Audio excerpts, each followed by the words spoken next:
Sorry.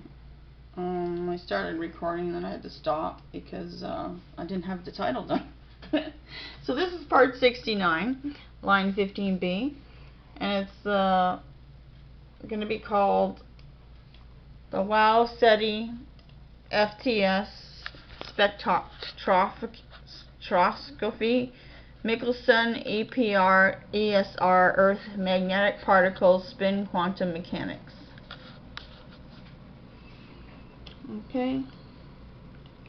And as you know, there's 5 videos to this series, so you do need to start at line 15A in order to understand this, because basically 15A talks about the data, and what I do is break down each of the data. Actually, in this one I didn't do all the data in the first one, I just did parts of it, and I broke it up ahead of time, around 15 minutes. But all 5 of them are related to one another, and they kind of, so in order to do a 10-15 minute video for each one, I broke them down into 5 sections. Okay, so this is about the SETI 1977 signal. The equation was 31 and then 3 and 111, 11 and then a 1. Okay, so my thoughts: January 16, 2012, 12:32 p.m. Eastern Standard Time. So okay, so I'm going to do, actually sorry, what I'm going to do is I'm going to go over the data and then I'll do my thoughts, okay? Because my thoughts are a little jumbled this morning. Okay, so there's 15A, we did all that. That's where we left off, and this is 15B. So what this is some sort of diagram called, and it says light measured by device, detector, and then mirror position, mm. Okay, so the Fourier transform spectrometer is just a Michelson interferometer, but one of the 2 fully reflecting mirrors is movable, allowing a variable delay in the travel time of the light to be included in one of the beams. That's what it looks like. Okay, so this is your movable mirror, your fixed mirror, your compensator, beam splitter, detector, sodium fringes, and source. So this data came up with that equation. Okay, so I had to look it up, of course, because I don't know what it's for. So a Fourier transform spectroscopy is a measurement technique whereby spectra are collected based on measurements of the coherence of a radiative source using time domain or space domain measurements of the electromagnetic radiation or other type of radiation. It can be applied to a variety of types of spectroscopy. I really need to learn how to say these words, including optical spectroscopy, infrared, blah blah blah, nuclear magnetic resonance, and magnetic resonance spectroscopic imaging, mass spectrometry, and electronic spin resonance spectrometry, whatever you call it. Okay, there are several methods of measuring the temporal coherence of the light field autocorrelation, including the continuous wave Michelson or Fourier transform spectrometer and the pulsed Fourier transform spectrograph. Okay. It's required to return the raw data into the actual spectrum, so it allows them to measure spectrum of things. In many cases, in optics involving interferometers, is based on the Wiener-Kirchhoff theorem. So if you look up WIKI Forum Transform Spectroscopy, you can find it there. So I went over to electron paramagnetic resonance, which is EPR, or electronic spin resonance. It's the spectroscopy is a technique for studying chemical species that have 1 or more unpaired electrons, such as organic and inorganic free radicals or inorganic complexes possessing a transition metal ion. The basic physical concepts of EPR are analogous to those of nuclear magnetic resonance, but it is electron spins that are excited instead of spins of atomic nuclei, because most stable molecules have all their electrons paired. Okay, and let's go down. It was first observed in the Kazan State University of Soviet physicist Yevgeny Zavoisky in 1944, was developed independently at the same time by Brevis Bellany at University of Oxford. And then spin lattice relaxation is the mechanism by which the Z component of the magnetization vector comes into thermodynamic equilibrium with its surrounding in nuclear magnetic resonance and magnetic resonance imaging. It is characterized by the spin lattice relaxation time, the time constant known as T1. It is named in contrast to T2, the spin relaxation time. Okay, so we're still in 15b. We're going to talk about Earth's magnetic field next. I'm going to just give you the data and then go over my thoughts, okay? It's just easier that way. So this is what it looks like, our magnetic field. Computer simulation of the Earth's field in a normal period between reversals. The tubes represent magnetic field lines. Blue when the field points toward the center and yellow when away. So the blue ones are going towards the center of the Earth, the yellow ones are going away from them. The rotation axis of the Earth is centered and vertical. The dense clusters of lines are within the Earth's core. So I'm not going to read all of it, but I'm going to do Earth's magnetic field. It's also known as the geomagnetic field. It is the magnetic field that extends from the Earth's inner core to where it meets the solar wind, a stream of energetic particles emanating from the sun. Now you know about sunspots and coronal mass ejections, right? So what's happening is this magnetic field is what protects the Earth from the sun basically burning us to a crisp. Okay, so a stream of energetic particles emanating from the sun, which we already talked about. It is approximately the field of a magnetic dipole tilted at an angle of 11 degrees with respect to the rotational axis, as if there were a bar magnet placed at the angle at the center of the Earth. However, unlike the field of a bar magnet, Earth's field changes over time because it is really generated by the motion of molten iron alloys in the Earth's outer core, the geodynamo. The magnetic North Pole wanders, fortunately slowly enough that the compass is useful for navigation. At random intervals averaging several 100,000 years, the Earth's field reverses. The north and south geomagnetic poles change places with each other. Now, supposedly in 2012, that's what's supposed to happen. Okay, that's why they're thinking it's going to be a cataclysmic year, because the poles are supposed to reverse. And so it says these reversals leave a record in the rocks to allow paleomagnetists to calculate past motions of continents and ocean floors as a result of plate tectonics. So basically it moves the plates around, it makes the sea rise up 297 feet is what I found out. And you know, it could be very disastrous if this is actually happening in 2012. So if you're living along the coast, you might want to relocate, if you know what I mean. The region above the ionosphere and extending several tens of thousands of kilometers into space is called the magnetosphere. This region protects the Earth from harmful ultraviolet radiation and cosmic rays. Remember I was talking about this field here? So what happens is your sunspots shoot out some coronal mass ejections, and they come in, boo, boo, boo, boo, and they hit. And then instead of going directly onto Earth and burning us all up, what it does is hits this magnetic field and it makes it go swirl around it, I guess. That's my interpretation of it. I could be wrong. I don't know. If you guys have a video about it, let me know, and we'll link them together. Okay, so this is the geometric field characteristics. That's the variations between magnetic north and true north. So that's why your compass, I guess, goes off. You know, and your compass goes a little bit off of north. That might be why. Okay. And then we'll go over to here. We have Earth field NMR. Okay, so it's electric field.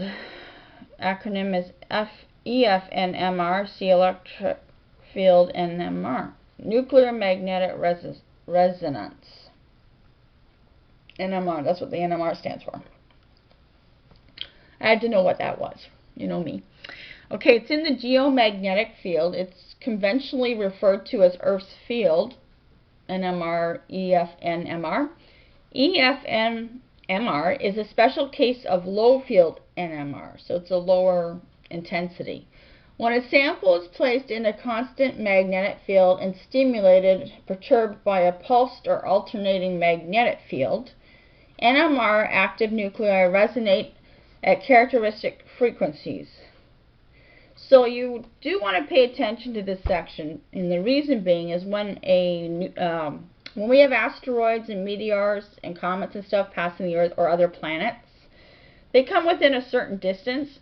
Their magnetic field interferes with our magnetic field, and that's what causes some of these disasters, like your tsunamis, your earthquakes. There's a lot of earthquakes. When we had that one, I forget what it was called. I was watching one of the asteroids was passing quite close to Earth.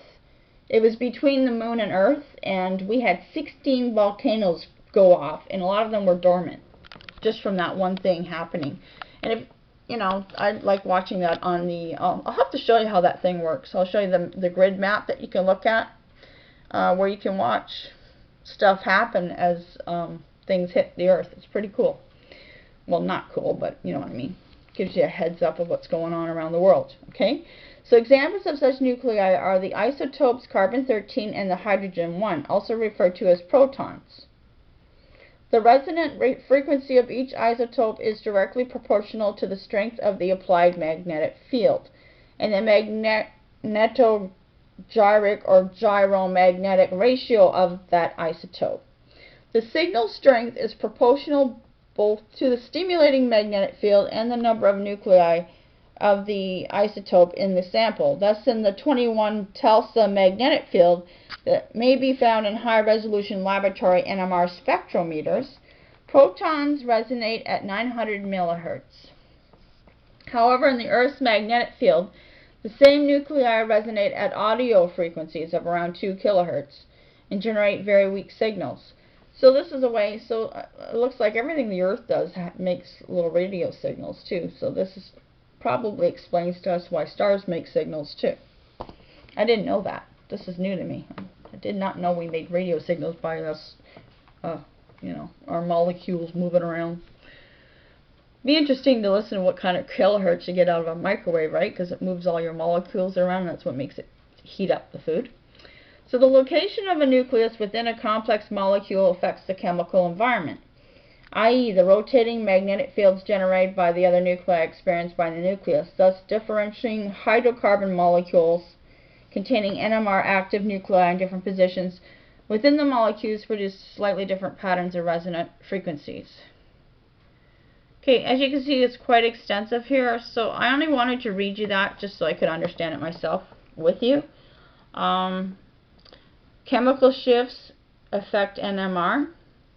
The absence of chemical shifts causes features such as a spin-spin multiplets that are separated by high fields. I don't know what that means either.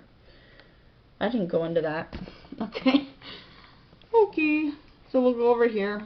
Particle physics. Okay. So we've got particle physics is next. So all these little particles do stuff, right? And they are affecting the electromagnetic field of the Earth and everything. So in particle physics, an elementary particle or a fundamental particle is a particle not known to have substructure. That is, it is not known to be made up of smaller particles.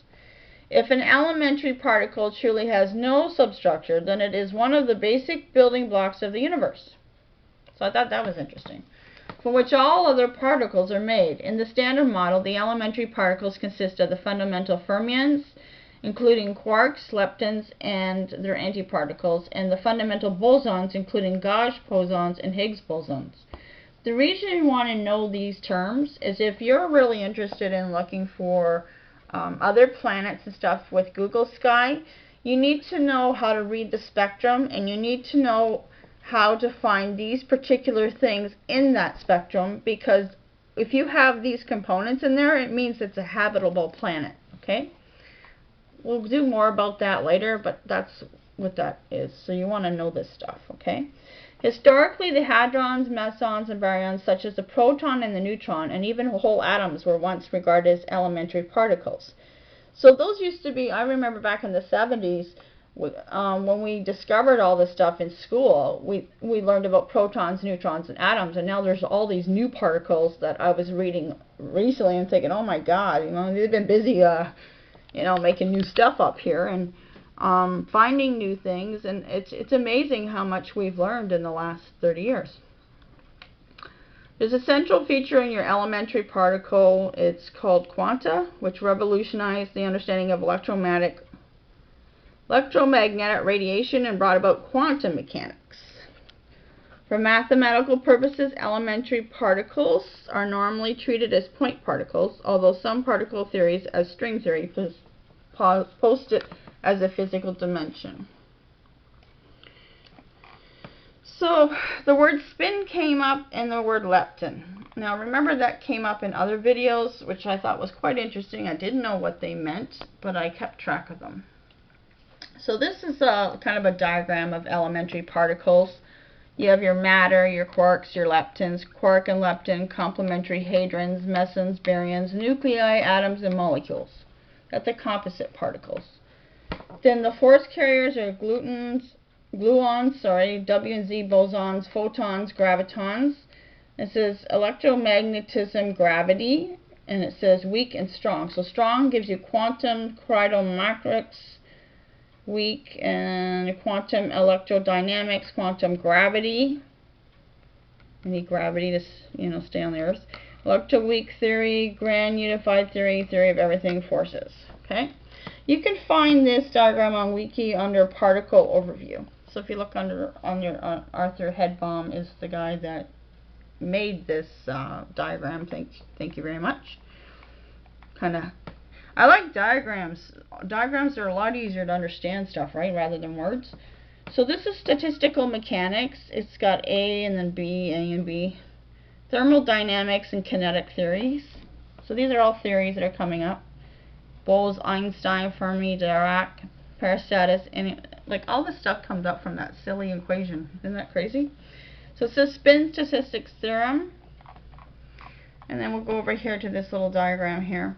This is called, okay, for this other information you want to go to elementary particles on Wiki. Then this is 3 generations of matter fermions, and then it's got mass, charge, spin in the name.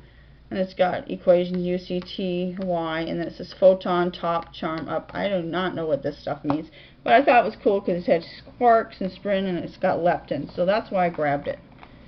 It has your leptons here and your gauge bosons. So I guess color coding, these are gauge bosons, these are leptons, and these are quarks, based on the colors and what they mean. And those are the letters and what they mean. This is a muon. That came up.